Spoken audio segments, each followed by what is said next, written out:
आज हम एक ऐसे रोजमर्रा के मसले पर बात करने वाले हैं जो तकरीबन हर घर की कहानी है। घर पर खाना पकाना। खाना पकाने के बेशुमार फायदे हैं, अच्छी सेहत से लेकर पैसों की बचत तक। लेकिन सच पूछें तो अमलन इस आदत को मुसलसल अपनाना इतना आसान नहीं होता। आज की इस वजाहती गुफ्तगू में हम देसी किचन की ज़बरदस्त तजावीज़ और हिकमत अमली को समझेंगे। हम उन आम रुकावटों का जायज़ा लेंगे जो हमें किचन से दूर रखती हैं और उन्हें हल करने के बेहतरीन तरीके जानेंगे। तो चलें शुरू करते हैं। दिन भर की थकावट के बाद एक सवाल जो हमेशा सामने आता है वो है, रात के खाने में क्या है। ये सुनने में तो बहुत छोटा सा सवाल लगता है, लेकिन रोजाना इसका फैसला करना ज़हनी थकावट यानी डिसीजन फटीग का बायस बन जाता है। हैरान की बात यह है कि सोर्स के मुताबिक एक ऐसी फूड ब्लॉगर जो खुद 300 से ज़ायद रेसिपीज लिख चुकी हैं, वो भी इस सवाल पर आकर अक्सर परेशान हो जाती हैं। यानी ये एक बिल्कुल आम इंसानी मसला है और इसमें घबराने की बिल्कुल ज़रूरत नहीं। इस मसले को हल करने के लिए हम इसे 4 आसान हिस्सों में तकसीम करेंगे। पहला, वक्त और मंसूबाबंदी। दूसरा, ग्रोसरी और अज्जा। तीसरा, ज़हनियत, महारत और लुत्फ। और आखिर में, कामयाबी का नुस्खा। तो आते हैं पहले हिस्से की तरफ, वक्त और मंसूबाबंदी।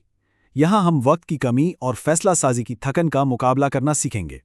फैसले करने के 2 मुख्तलिफ तरीके होते हैं। एक तरफ वो हालत है जब शदीद भूख लग रही हो और वक्त भी कम हो। इस हैंग्री स्टेट में बाहर से खाना मंगवाने का रुझान सबसे ज़्यादा होता है, क्योंकि भूख और गुस्सा मिलकर गलत फैसले करवाते हैं। दूसरी तरफ अगर हफ्ते के शुरू में थोड़ा सा वक्त निकालकर शेड्यूल बना लिया जाए तो एक पुरसुकून माहौल मिलता है जहां घर का पका खाना आसानी से दस्तयाब होता है। फ़र्क बिल्कुल वाज़ेह है। मंसूबाबंदी सुनकर अक्सर लगता है कि इतवार के दिन मुसलसल 8 घंटे खाना पकाना पड़ेगा, लेकिन ऐसा बिल्कुल नहीं है। वक्त बचाने के छोटे और आसान कदम ज़्यादा मुफीद साबित होते हैं। जैसे पहले से सिर्फ सब्जियां काट कर रख लेना, थोड़ा ज़्यादा पकाकर बैच कुक कर लेना और फिर बचे हुए खाने को छोटे छोटे हिस्सों में तकसीम करके महफूज कर लेना। इस तरह बाद में उन्हें गर्म करना इंतहाई आसान हो जाता है। फैसला साजी की इस थकावट को दूर करने का एक बेहतरीन तरीका एक सादा सी लिस्ट या शीट बनाना है। इसमें रेसिपी का नाम, उसके हिस्से और सबसे ज़रूरी चीज़ यानी पकाने में लगने वाला असल वक्त लिखना शामिल है। रेसिपी कार्ड पर क्या लिखा है वो इतना अहम नहीं, लेकिन असल वक्त लिख लेने से मंसूबाबंदी वाकई हकीकत पसंदाना और निहायत आसान बन जाती है। अब चलते हैं दूसरे हिस्से की जानिब, ग्रॉसरी और अज्जा का मसला। इसमें हम देखेंगे कि हिकमत अमली के साथ खरीदारी कैसे की जाए। इस मरहले को आसान बनाने के लिए कुछ ज़बरदस्त हिकमत अमलियाँ हैं। सबसे पहले, खरीदारी से पहले खानों की मंसूबाबंदी की जाए ताकि खुराक का ज़ाया होना कम हो। स्टोर जाने से पहले किचन को अच्छी तरह चेक कर लेना चाहिए ताकि एक जैसा सामान दोबारा ना आ जाए।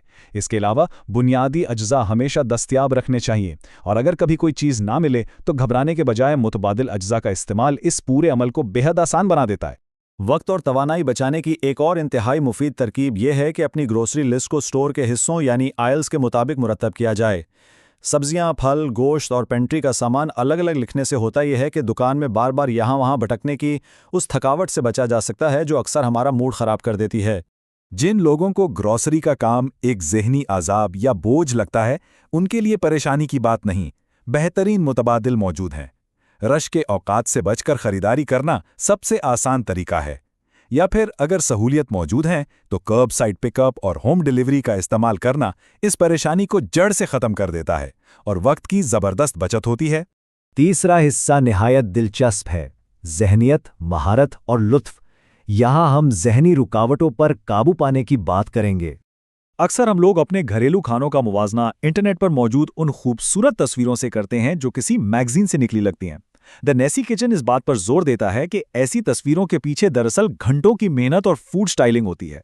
एक आम दिन के खाने की असल कामयाबी उसकी ज़ाहिरी शक्ल में नहीं, बल्कि सिर्फ और सिर्फ उसके जायके में पोशीदा होती है।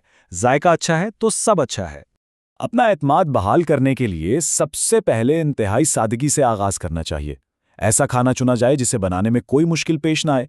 यहाँ तक कि एक सादा सा ग्रिल चीज़ सैंडविच भी बेहतरीन शुरुआत है। इसके साथ साथ इस बात को पहचानें कि खाना पकाने में आपको क्या नापसंद है। अगर बर्तन धोना परेशान करता है तो एक ही बर्तन में पकने वाली रेसिपीज़ का इंतखाब कर लें। और हाँ, इस वक्त को मज़ेदार बनाने के लिए अपना पसंदीदा म्यूज़िक या कोई पॉडकास्ट सुनना इस काम को चुटकियों में आसान और पुरलुफ्त बना देता है। जब ज़हनी थकावट अपने अरूज पर हो और लंबी रेसिपीज़ देखकर ही घबराहट महसूस हो रही हो तो इंतहाई बुनियादी खाना भी बिल्कुल दुरुस्त है। पके हुए चावलों के ऊपर थोड़ी सी कैंड टूना डालकर खाना भी मुकम्मल तौर पर एक घर का पका खाना ही शुमार होता है। हमें अपनी इस सादगी पर फख्र करना चाहिए, आखिर ये भी तो एक कामयाबी है। और अब आते हैं आखिरी और चौथे हिस्से पर, कामयाबी का नुस्खा, यानी एक पायदार आदत बनाना। हर एक चीज़ शुरू से आखिर तक खुद घर में बनाना वाकई ज़बरदस्त मेहनत मांगता है, लेकिन इससे बहुत जल्द थकावट हो सकती है और शायद खाना पकाने की आदत ही छूट जाए। इसके बरक्स समझदार शॉर्टकट्स अपनाना, जैसे बनी हुई जार्ड सॉसेज, पहले से कटी हुई सब्जियां या किसी तैयार सैलेड का पैकेट इस्तेमाल कर लेना, कोई नाकामी नहीं है, बल्कि ये तो इस आदत को बरकरार रखने का एक बेहतरीन, ज़हानत भरा और काबिल अमल तरीका है। एक बुनियादी उसूल जो हमेशा याद रखना चाहिए वो ये है कि मकसद सिर्फ आगे बढ़ना और तरक्की करना है, हर मामले में कमाल या परफेक्शन हासिल करना नहीं। जिंदगी है, हम सब मसरूफ हैं और गलतियां भी होती रहती हैं। अगर कभी कोई खाना जल जाए या हार कर बाहर से खाना मंगवाना ही पड़ जाए तो खुद पर सख्ती करने के बजाय सुकून से अगली बार फिर कोशिश कर लेना ही असल कामयाबी है।